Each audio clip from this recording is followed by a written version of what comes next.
মায়া মায়া আর মায়া, জীবনের অর্ধেকটাই চলে গেল মায়ায়। কে যে সৃষ্টি করেছে এই মায়া কে জানে। তো হ্যালো এভরিওয়ান, সবাই কেমন আছেন? এই তো বৃষ্টি দিয়ে শুরু হলো আজকের সকাল। আজকে সকাল থেকে ব্লগটা শুরু করলাম। এই তো ঘুম থেকে উঠে গেছি আমরা মা মেয়ে। তো এই ছোটো মেয়ে ব্রাশিং করছে, সে ব্রাশ করতে খুবই পছন্দ করে। অন্যদিকে বড় মেয়েও ব্রাশিং করে নিচ্ছে। তো এদিকে বাড়ির সবাই উঠে গেছে, আমরা একটু দেরিতে ঘুম থেকে উঠেছি। যেহেতু ছোটো মেয়েটা রাত ভরে ঘুমায় না, কান্নাকাটি করে, তার রাতে ঘুমাতে পারি না। তো এই তো ব্রাশিং শেষ করে এখন বড় মেয়ে লেখাপড়ায় বসে গেছে। আর ছোটোজনকে এই তো চা দিয়েছি, এখন সে মোবাইল দেখার জন্য কান্নাকাটি করছে। তো মোবাইলটা দিয়ে আমি ভিডিও করছি বলে সে আরও কান্নাকাটি করছে। আর এই তো বড় মেয়েকেও দিয়ে দিলাম চা রুটি। তাদের ঠাম্মি দাদু বড় মা বড় বাবা সবাই আগে উঠে গেছে। তো বড় মা আগে উঠে চা রুটি বানিয়ে নিয়েছে মেয়েদের জন্য, তার দাদুর জন্য। আর এদিকে আমি এই তো চা নিয়ে বসেছি, চিরা ভেজে নিয়েছিলাম চা দিয়ে খাওয়ার জন্য। তো চা খেতে খেতে মেয়েদের স্কুলের সময় হয়ে গেছে, তো বড় মেয়েকে রেডি করাচ্ছি। আর এই তো মোবাইল দেখে ছোট মেয়ে এসে সামনে দাঁড়িয়ে বলছে, মা তুমি কি করছো মোবাইল দিয়ে? তার কুটু কুটু কথাগুলো আপনাদের শোনাতে পারলে ভালো লাগতো, কিন্তু অনেক সমস্যা হচ্ছিল সাউন্ডে, তাই দিলাম না। তো এই তো নাচতে নাচতে বড়জনও রেডি হয়ে যাচ্ছে। এখন বেনি করে দেবার পালা। তো চুল বড় হয়ে গেলে স্কুলের নিয়ম 2 বেনি করে যেতে হবে লাল ফিতা দিয়ে।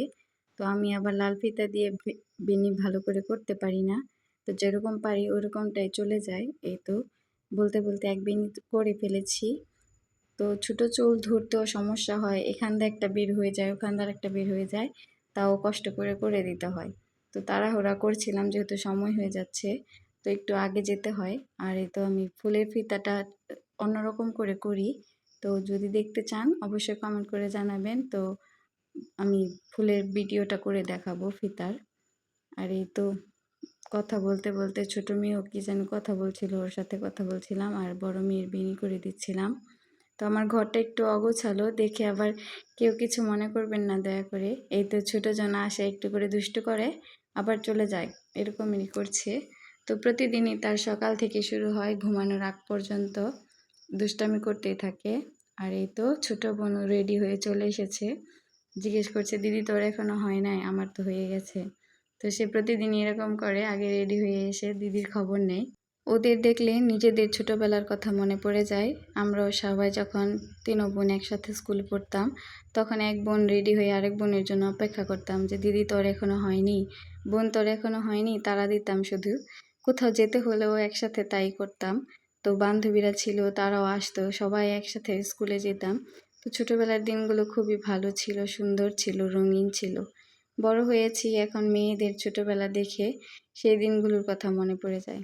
এই তো টুকটুক করে তারা ছাতি মাথায় দিয়ে চলছে স্কুলে। তো বড় মার প্রতিদিনকার ডিউটি তাদেরকে স্কুলে নিয়ে যাবে, আর ছোটো মা বাড়িতে থেকে তাদের জন্য টিফিন রেডি করবে।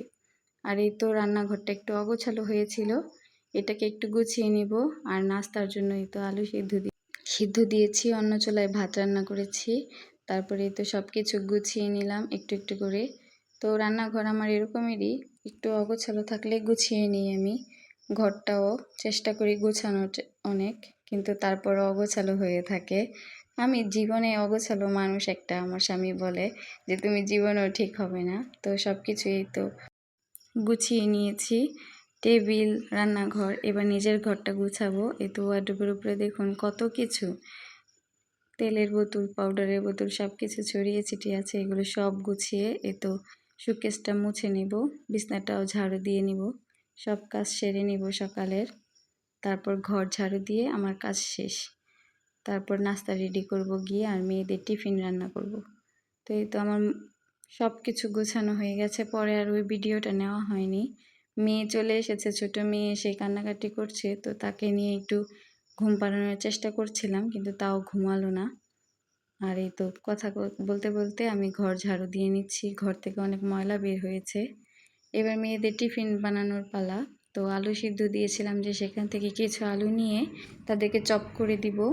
তো আমি সাধারণত মাঝে মধ্যে এরকম করে বানিয়ে দিলে ওরা খেতে পছন্দ করে, তাই আজকেও বানিয়ে দিলাম। আর একটা করে ডিম পোস্ট করে দিয়েছি। তো যেহেতু আজকে 12টায় ছুটি হয়ে যাবে, তাই হালকা পাতলাই দিলাম টিফিন। অন্য সময় একটু বেশি কিছু দেওয়ার চেষ্টা করি, ভারী কিছু দেওয়ার চেষ্টা করি। তো আজকে যেহেতু তাড়াতাড়ি ছুটি হয়ে যাবে তাই অল্প কিছু দিয়ে দিলাম। তো মেয়েরা এটাই তৃপ্তি সহকারে খেয়েছে, দেখেও ভালো লাগে। এই তো তাদের বড় মা টিফিন প্যাক করছে আর দিদি নিয়ে যাবে টিফিন। আর এই তো কাঁঠালটা পিসিমার বাড়ি থেকে দিয়েছিল, অনেক মজার কাঁঠাল, পিসিমাদের গাছের কাঁঠাল এটা।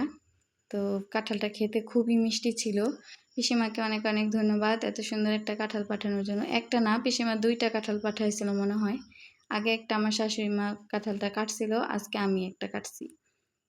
তো এই তো কাঁঠাল ভেঙে বাবা পান্তা ভাতের সাথে খাবে বলছিল, মাও পান্তা ভাতের সাথে খাচ্ছে। তাদেরও একটু ভিডিও করে নিলাম। তারা বলছিল যে পান্তা ভাত যেহেতু তো কাঁঠাল দিয়ে খাই। এদিকে নাস্তা খেতে খেতেই রান্নার সময় হয়ে গেছে দুপুরে। তাই আজকে রান্না করব মাসকলাইয়ের ডাল। এই যে ডালটা লাল লাল করে ভেজে তারপর একটু পানি দিয়ে ভিজিয়ে রাখবো। আর এই তো আমি বলি না সবসময় মা অনেক কাজে হেল্প করে দেয়। তো এই তো সকাল থেকে শুরু করেছে কাটাকুটি।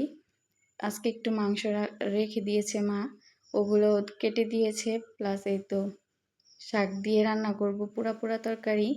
তার জন্য কোস্তলা পাতা মা কেটে দিচ্ছে ঝুরি ঝুরি করে, যেহেতু আমি বেশি ঝুরি ঝুরি করতে পারি না।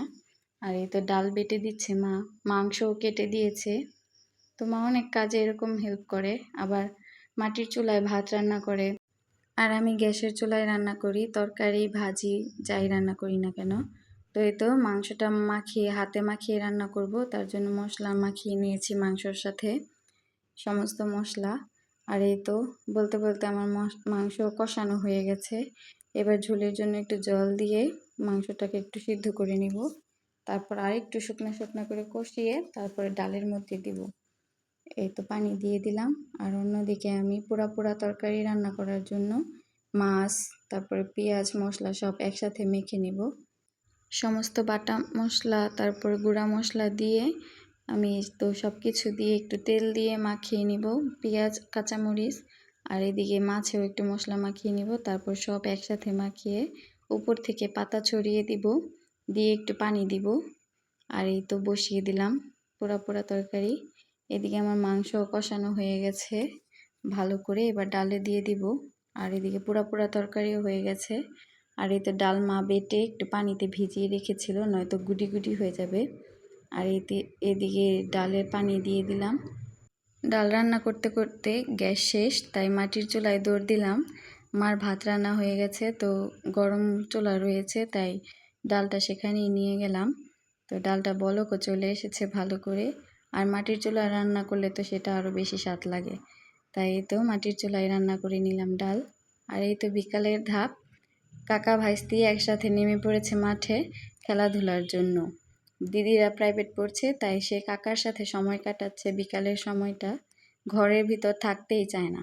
এদিকে এই তো মায়ের ছানাপোনাগুলো খাবার খাচ্ছে, বাবা তাদের খাবার দিচ্ছে। আর এই তো আমি দুয়ারটা ঝাড়ু দিয়ে নিচ্ছি সুন্দর করে। সারাদিনে ব্লগ ভিডিও দিতে গেলে অনেক লং হয়ে যায় ভিডিওগুলো, কিন্তু তাও 2-1টা মাঝে মধ্যে শেয়ার করতে হয় বলে শেয়ার করি। তো আমার অনেক ভিডিও পার্ট পার্ট হয়, কেন জানি না, হয়তো আমি ইনশট অ্যাপ দিয়ে ভিডিও এডিট করি বলে মনে হয় পার্ট পার্ট হয়। আবার ভয়েস দিতেও অনেকটা সময় লাগে, তো ভয়েসও ভাঙ্গা ভাঙ্গা দিতে হয়। তার জন্যই কি পার্ট পার্ট হয় নাকি কিভাবে বুঝবো বুঝতে পারছি না।